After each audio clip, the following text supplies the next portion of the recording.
warahmatullahi wabarakatuh. Waalaikumsalam warahmatullahi wabarakatuh. Baik, di sini saya akan mempresentasikan studi kasus tentang kepercayaan diri rendah pada siswa SMK Negeri 1 Metro. Nah, studi kasus sendiri itu adalah suatu cara yang digunakan untuk memperoleh data selengkap-lengkapnya mengenai individu, bantuan berbagai pihak yang berkaitan dengan lingkungan individu. Nah, data tersebut kemudian diolah dan dianalisis. Nah, hasilnya itu akan dapat digunakan untuk mengetahui permasalahan dari individu sehingga dapat diberikan layanan bimbingan dan konseling secara tepat. Lalu, tujuannya di sini untuk memperoleh gambaran tentang pelaksanaan studi kasus pada peserta didik secara nyata. Nah, lokasi dan waktunya itu berada kegiatan ini dilakukan di SMK Negeri 1 Metro yang dilaksanakan pada tanggal 23 sampai 27 Mei 2021. Adapun metode pengumpulan data yang saya gunakan yaitu daftar cek masalah. Nah, daftar cek masalah sendiri itu adalah suatu jenis tes instrumentasi yang berupa statement tentang masalah yang umumnya dialami oleh individu. Adapun identifikasi kasus.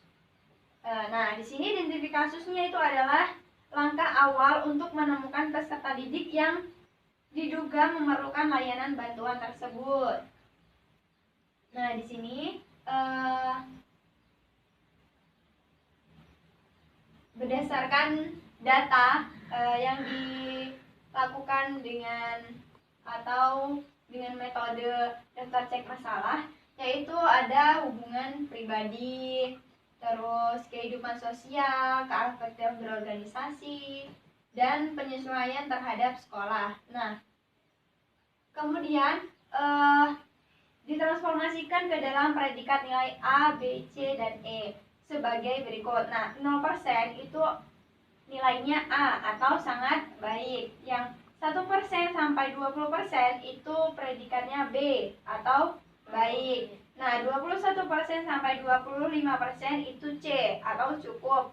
Dan 26 sampai 50% itu D sama seperti Cukup baik. Kurang, malah lebih ke kurang. Nah, 51% sampai 100% itu E, kurang sekali. Nah, adapun hasil yang diperoleh dari item yang dicek pada setiap aspek masalah dari problem checklist yang daftar cek masalah tadi. Nah, yang aspek hubungan pribadinya itu siswa tersebut mendapatkan 70% atau 70% itu berada di predikat nilai E atau kurang sekali. Lalu yang kedua, aspek kehidupan sosial atau keafektifan berorganisasi. Nah, dia mendapatkan predikat nilai 65%. Nah, 65% itu berada di predikat E atau kurang sekali. Nah, yang terakhir itu aspek penyesuaian terhadap sekolah. Nah, siswa tersebut mendapatkan predikat nilai D, kurang atau dia mencapai 40%. Nah, berdasarkan dari analisis daftar cek masalah di atas, diperoleh bahwa aspek kehidupan hubungan pribadi memiliki presentasi paling tinggi dari aspek lainnya, yaitu 70%. Dan jika dimasukkan ke dalam predikat nilai, maka aspek masa depan dan cita-cita menempati nilai E, yaitu dengan kategori kurang sekali. Jadi peserta didik perlu mendapatkan perhatian yang lebih terhadap aspek tersebut. Yang kedua, adapun identifikasi masalah. Nah, melalui berbagai informasi yang telah diperoleh dari pengumpulan data tadi, seperti daftar cek masalah, maka gambaran umum permasalahan yang diperoleh menyangkut pada bidang hubungan pribadinya. Selanjutnya, diagnosis. Nah, diagnosis itu merupakan kegiatan yang diambil untuk menetapkan faktor-faktor penyebab berdasarkan hasil identifikasi masalahnya. Nah, jadi diagnosis yang diambil dalam kasus ini itu disebabkan oleh faktor ketidakmampuan penyesuaian diri yang berdampak pada penyesuaian diri yang rendah pada peserta didik. Nah, Dan selanjutnya ada prognosis. Nah, prognosis itu merupakan estimasi alternatif pemecahan masalah yang mungkin dilakukan berdasarkan hasil diagnosa tadi. Nah, di situ dari hasil diagnosa di atas itu, maka rencana bantuan yang diberikan kepada peserta didik yang pertama adalah pemberian bantuan konseling Albert Ellis dengan menggunakan pendekatan rasional emotif terapi menggunakan teknik sosiodrama. Nah, yang kedua itu konseling kelompok.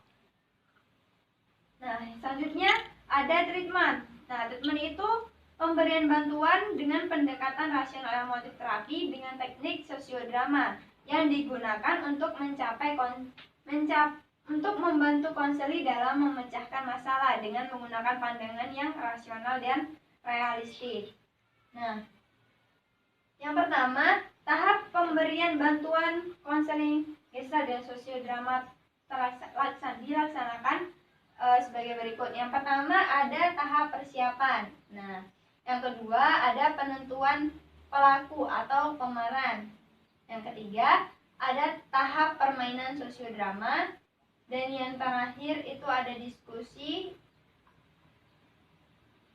Nah, selanjutnya ada pun yang kedua layanan konseling kelompok. Nah, selanjutnya ada evaluasi. Nah, evaluasi ini merupakan suatu cara yang ditempuh untuk melihat seberapa jauh sih efek atau pengaruh yang diberikan bagi pemecahan masalah yang ada. Nah, itu ada tindak lanjut. Tindak lanjut itu merupakan upaya yang dilakukan konselor untuk mengikuti perkembangan kliennya, perkembangan klien selanjutnya. Nah, tindak lanjut itu perlu dilakukan untuk mengetahui keberhasilan dan kemajuan yang dialami klien atas bantuan yang telah diberikan. Nah, berdasarkan studi kasus yang sudah saya bahas tadi di atas, dapat ditarik kesimpulan yaitu pertama, studi kasus adalah suatu cara memperoleh data selengkap-lengkapnya tentang individu, terdiri dari identifikasi, diagnosis atau diagnosa, prognosis, treatment, evaluasi, dan tindak lanjut. Yang kedua, masalah penyesuaian diri yang rendah dari peserta didik itu disebabkan oleh faktor ketidakmampuan penyesuaian diri dengan lingkungannya dan pribadinya. Nah, yang ketiga, bantuan yang diberikan kepada peserta didik yang punya permasalahan tadi itu bertujuan untuk membantu menyelesaikan masalahnya, yaitu dengan pemberian bantuan konseling Albert Ellis dengan teknik sosiodrama dan layanan konseling kelompok. Nah, sekian presentasi dari saya. Saya akhiri. Wassalamualaikum warahmatullahi wabarakatuh. Waalaikumsalam warahmatullahi wabarakatuh.